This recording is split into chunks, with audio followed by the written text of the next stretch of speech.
السلام علیکم ناظرین، یہ قصہ ہے دو بھائیوں کا، حابل اور قابل، حضرت آدم علیہ السلام کے بیٹوں کا۔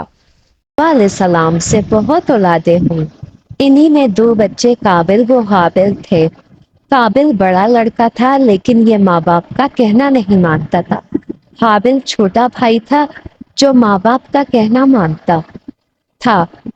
اکلیمہ ایک لڑکی تھی جس سے قابل شادی کرنا چاہتا تھا، مگر حضرت آدم علیہ السلام اور حوا علیہ السلام اس کی شادی اپنے چھوٹے بیٹے حابل سے کرنا چاہتے تھے جو نیک اور شریف تھا، اس لیے قابل اپنے ماں باپ اور بھائی کا دشمن ہو گیا۔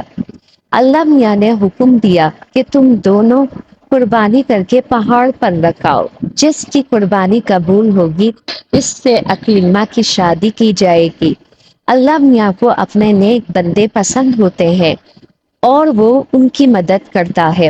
آسمان سے ایک آگ آئی اور حابل کی قربانی کو لے گئی، یعنی حابل کی قربانی قبول ہو گئی۔ اب اس کے بھائی قابل کو بہت غصہ آیا۔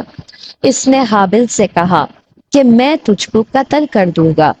حابل نے کہا اللہ نیک بندوں کی قربانی قبول کرتا ہے، اگر تم مجھ سے لڑو گے تو میں تم پر ہاتھ نہیں اٹھاؤں گا۔ آخر ایک دن قابل نے حابل کو قتل کر دیا۔ دنیا میں یہ پہلا قتل تھا جو قابل نے اپنے بھائی حابل کا کیا۔ قتل کرنے کے بعد قابل کو فکر ہوئی کہ حابل کی لاش کا کیا کرے، کس طرح چھپائے۔ اس نے دیکھا کہ ایک کوہ چوٹ سے زمین کھود کر ایک دوسرے مرے ہوئے کوے کو دفن کر رہا ہے۔ تب اس نے اپنے بھائی حابل کو زمین کھود کر دفن کر دیا اور خود جا کر آگ کی پوجا کرنے لگا۔ حضرت آدم علیہ السلام اور حوا علیہ السلام کو بہت رنج ہوا۔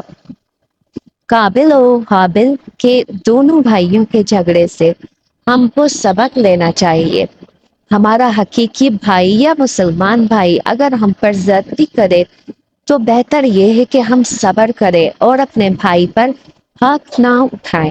قابل نے اپنے بھائی کو قتل کیا، قیامت تک لوگ اس پر لعنت کرتے رہیں گے اور آخرت میں اللہ کے عذاب کا مستحق ہوا، اور حابل کو قیامت تک لوگ اچھا کہتے رہیں گے اور وہ جنت کا وارث ہوا۔